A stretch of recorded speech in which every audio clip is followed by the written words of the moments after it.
Mheshimiwa Mwenyekiti, naomba niruhusu. Nimemsikiliza kaka yangu na rafiki yangu mpendwa Daktari Tale. Wakati namsikiliza nikaona shauku aliyokuwa nayo ya kwamba anatamani kuona arena inajengwa, lakini nilipofuatilia kwa kina nikagundua Babu Tale ni mjumbe wa kamati yetu elimu, utamaduni na michezo. Nikasema, Msigwa, nimekukosea nini ndugu yangu kiasi kwamba kablasha uliompa Babu Tale umenyofoa peji namba 79 kifungu cha kwanza B kinachoelezea mkakati wa serikali wa kujenga arena. Mheshimiwa Mwenyekiti, Wizara ya Habari, Sanaa, Michezo na Utamaduni tumejipanga kikamilifu, na ukisikiliza hotuba ya waziri wetu wa uwekezaji aliongelea mpango wa ujenzi wa arena ndani ya bajeti ya miaka 5.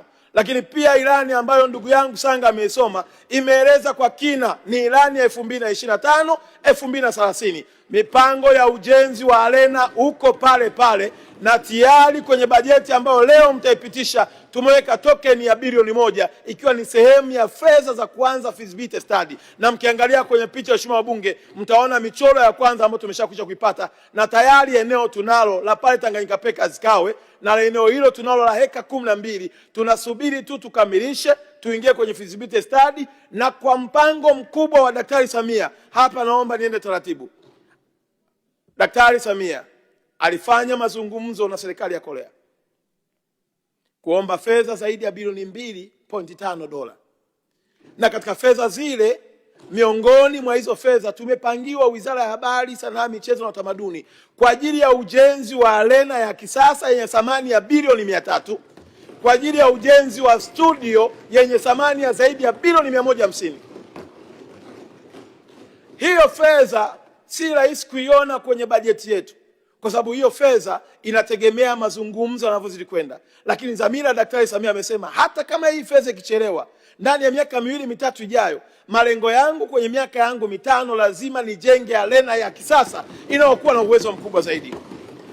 Sambamba na hilo, Mheshimiwa Mwenyekiti, tumeendelea kuhamasisha wadau, kuwaomba wadau wote wenye uwezo waje. Serikali ya Daktari Samia iko tayari kushirikiana katika private sector na kuhakikisha kwamba tunajenga arena. Hivi ninavyoongea, Mheshimiwa Mwenyekiti, tayari tunaye mwekezaji pale Ubungo anajenga arena ya kubeba watu 2500. Lakini tayari tunao mwekezaji kupitia timu yetu ya Dasite ambao tayari amepata eneo Kinondoni, na yeye anajenga uwanja wa basketi kwa ajili ya timu yetu ya hapa ndani na timu zetu za nje. Mheshimiwa Mwenyekiti, naomba nikuhakikishie ndani ya miaka hii 5 itakuwepo arena na studio unaokwenda kujengwa. Nimeusikiza vizuri sana mchango wa Mheshimiwa mbunge ndugu yetu ambaye tena ni naibu katibu wa mambo yetu ya chama chetu.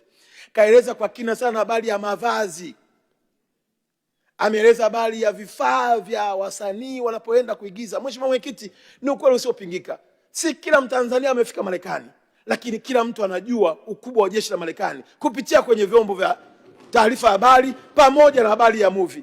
Kila mtu hajafika Marekani, lakini tunajua White House imekaaje. Hiyo yote ni kazi iliyofanywa, uwekezaji mkubwa ambao ilo jengo tunakwenda kulijenga. Tukisema studio, Mheshimiwa bunge, sio studio yenye microphone na kiti na soundproof, hapana. Studio ambayo basi tu kwa sababu mbungeni siruhusiwi, lakini ningesema Mheshimiwa, hebu ingieni kwenye simu zenu muangalie namna ya jinsi ilivyotengenezwa Titanic movie.